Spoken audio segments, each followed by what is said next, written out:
Today I would like to teach to you from the Bhagavat Gita.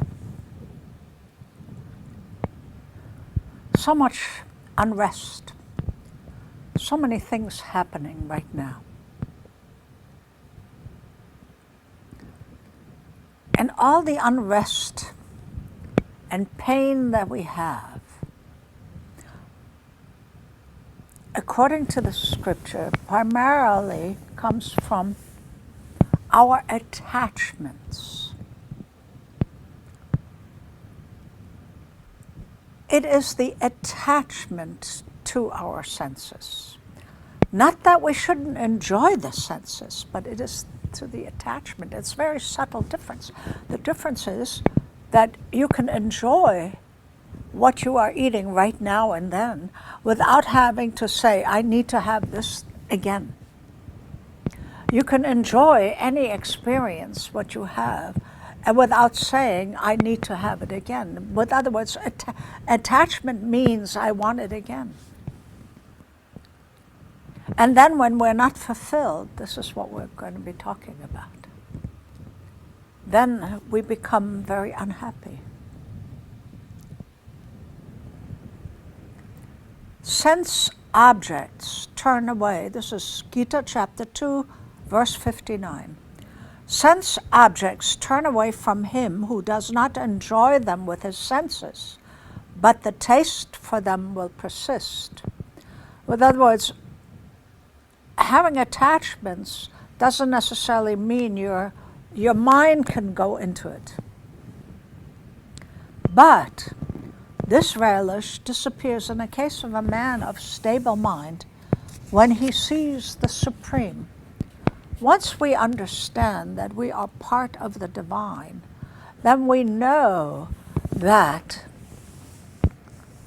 everything belongs to us, everything, and we will enjoy, but we will not have to have an attachment to it. It will come as we need it. Turbulent by nature, the senses even of the wise man who is practicing self-control forcibly carry away his mind. Our senses are what is carrying our mind. Our mind is in turbulent nature because we have these wants and wishes and desires. Attachments are desires. Rather than enjoying what we have right now, we have desires. So the moment is actually not happening right now because we're having a desire for something in the future. So we're really not enjoying fully this moment. We're enjoying it partially with the idea of also having it in the future, or not having it in the future when it is pain.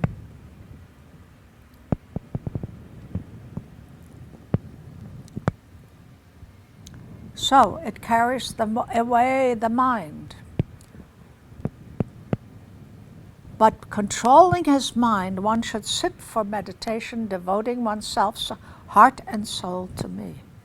For he whose senses are mastered is known to have a stable mind.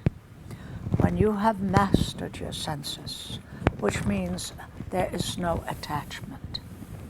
You enjoy the senses as it is given to you, but there is no attachment.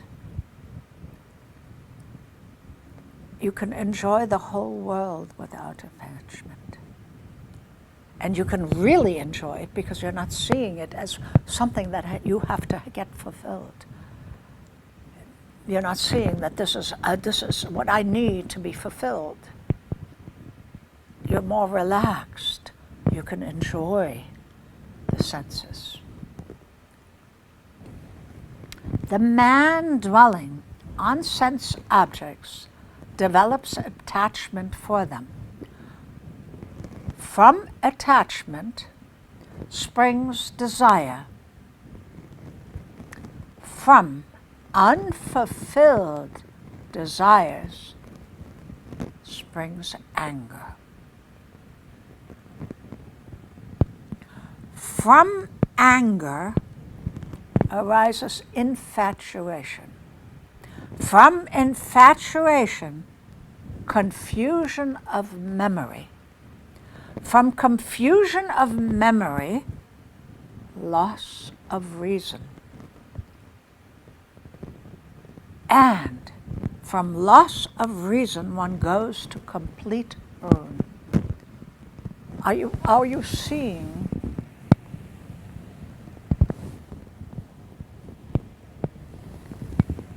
what really happens when we are attached? I like to read this again because I think it's an eye-opener of why we are angry or why we have these problems and uncomfortableness. Okay? Man dwelling on sense objects, when your mind is on the sense objects, or anything that we experience or we want to get and so forth, develops attachment for them. From attachment springs up desire. From desire, unfulfilled desire, springs up anger. From anger, infatuation. From infatuation, confusion. From confusion, loss of reason. And loss of reason. With other words, we are in a turmoil.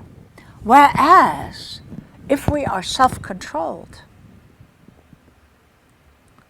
and we don't have attachment, while enjoying the various sense objects through the senses, which are disciplined and free from likes and dislikes, attains placidity of the mind. Our senses were created for us to enjoy. The world was created for us to enjoy.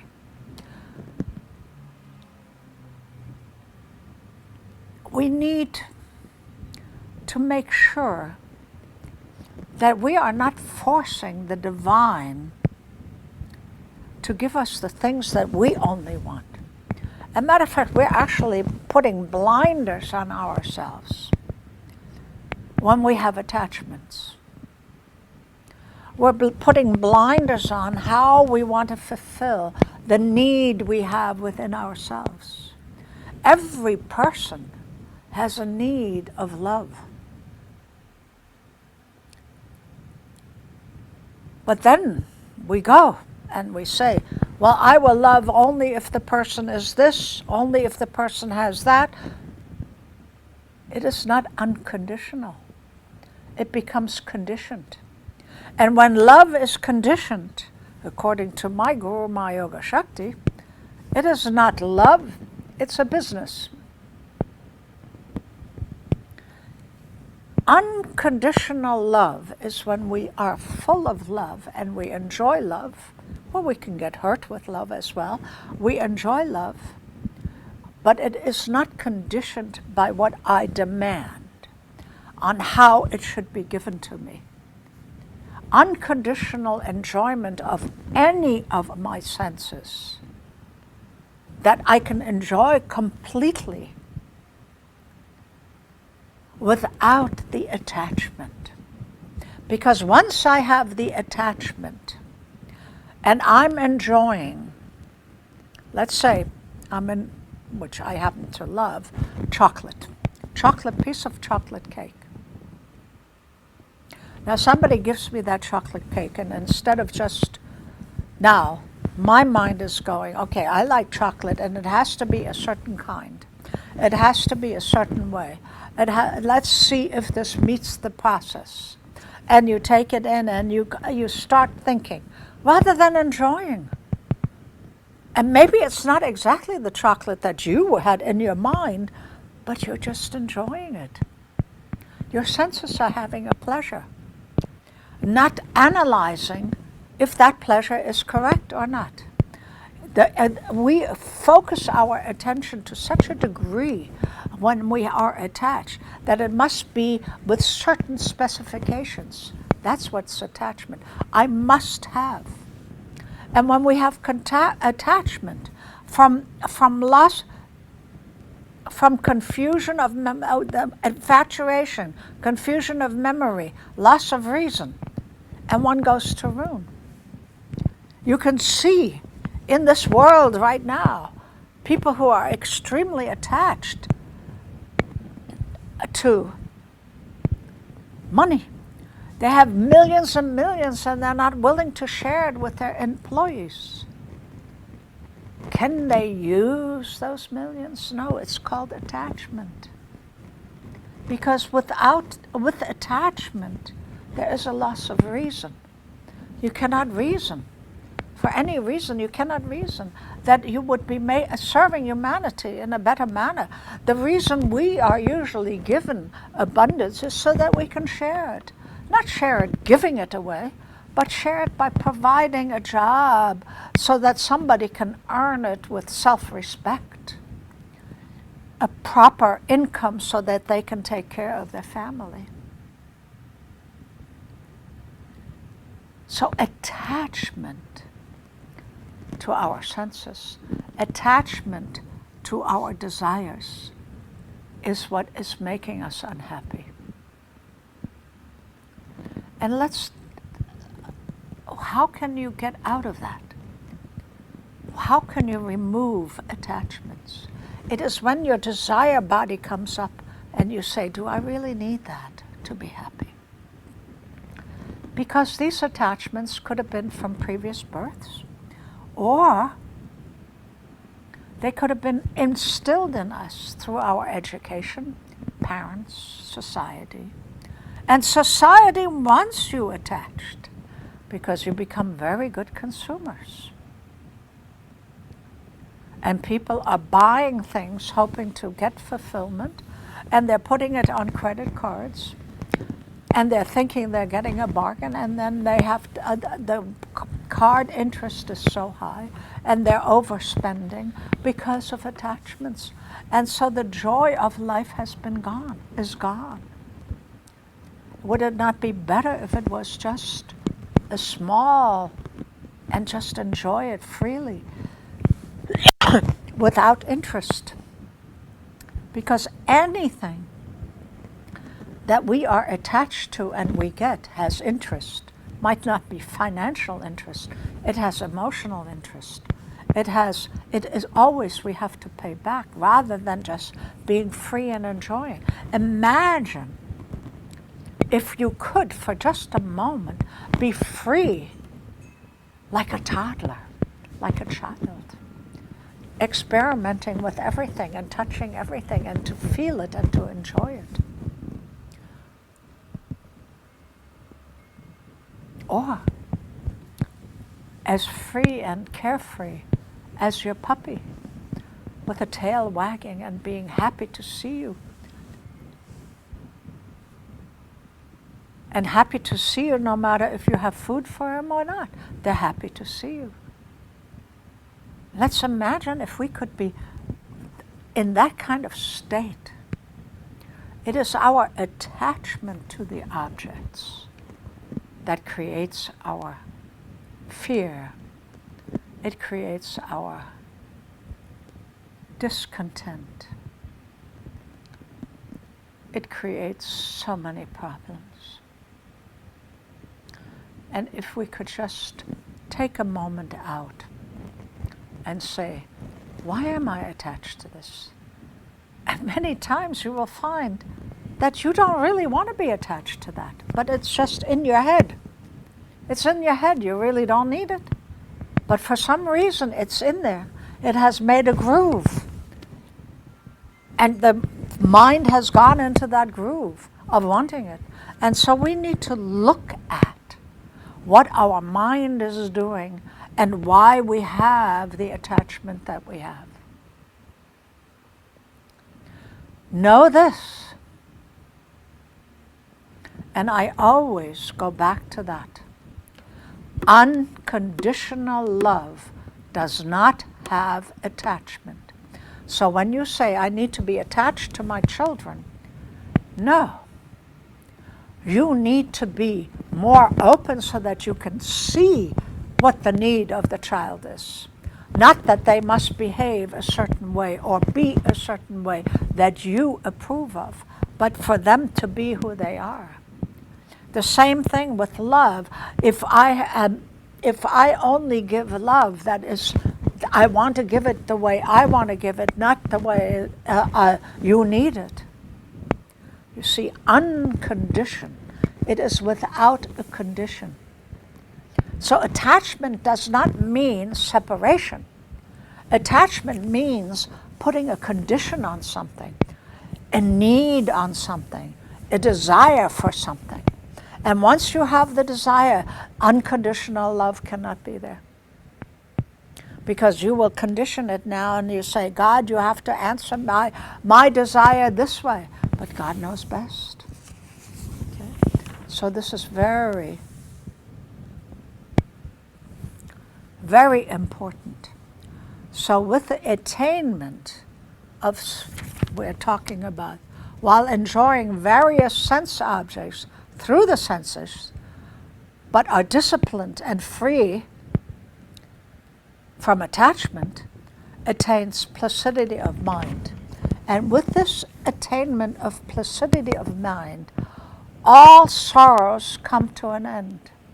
All sorrows come to an end. And the intellect of such a person, of tranquil mind, soon withdrawing itself from all sides, becomes firmly established in the Lord. Goodness. All sorrows come to an end. Does that not give us the desire to look, where am I attached? Why am I attached? Do I need this attachment? And you will find that most of them are not needed. Most of them are just a tickling in the mind. And once the mind goes there, and just enjoy everything at the moment. Because with attachment, we don't enjoy at the moment. We are not enjoying at this very moment. We are not being mindful at this moment. Because with attachment, we are now analyzing if it is fulfilling the attachment, whatever we are doing, or whatever we are getting satisfied with. So then we are not mindful at the moment. And if we are not mindful at the moment, we cannot enjoy at the moment. And if we cannot enjoy at the moment, our mind is constantly active. And no. So now, when an attachment rises its head, ask and look at it and see, do I need this? Is this what I really want? Or is this a groove in my mind that the mind goes to that I don't need? And let me try to be mindful of my mind and mindful of what I am enjoying with my senses, so that I can truly enjoy the senses that the Lord has given us. Let us truly enjoy what the Lord has given us, without us demanding a certain way for that enjoyment. And that's exactly what attachment means. So remember,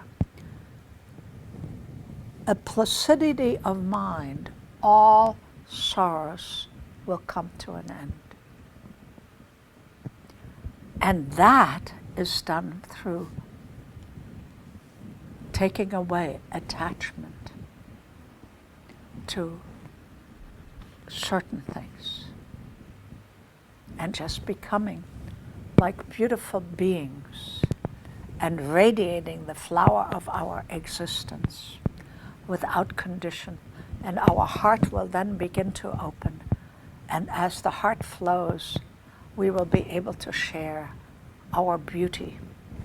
Because every person's beauty is magnificent, just like every flower is magnificent. Every person's divinity shines through them, wherever they may be, and each of us has a different fragrance and a different something that is needed by our planet and our society, because each and every one has a gift that they can give. But with attachment, we hide those gifts, and sorrows come. With detachment, we free ourselves to give those gifts that are residing within us. So, take the time to look at the attachments. And I would like to remind you again, take time to say to yourself of what you are grateful for in today, by today, every day.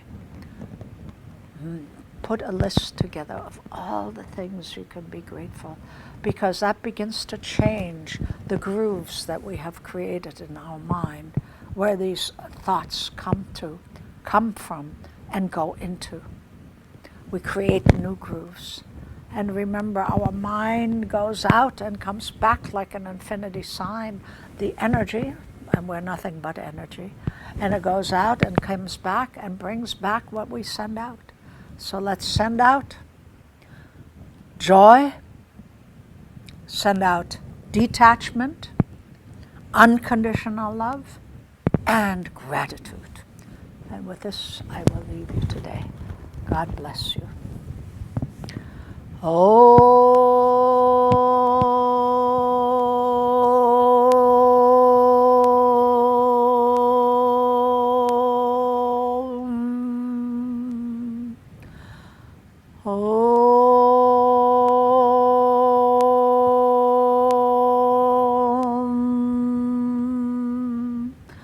Shanti, Shanti, Shanti. Oh.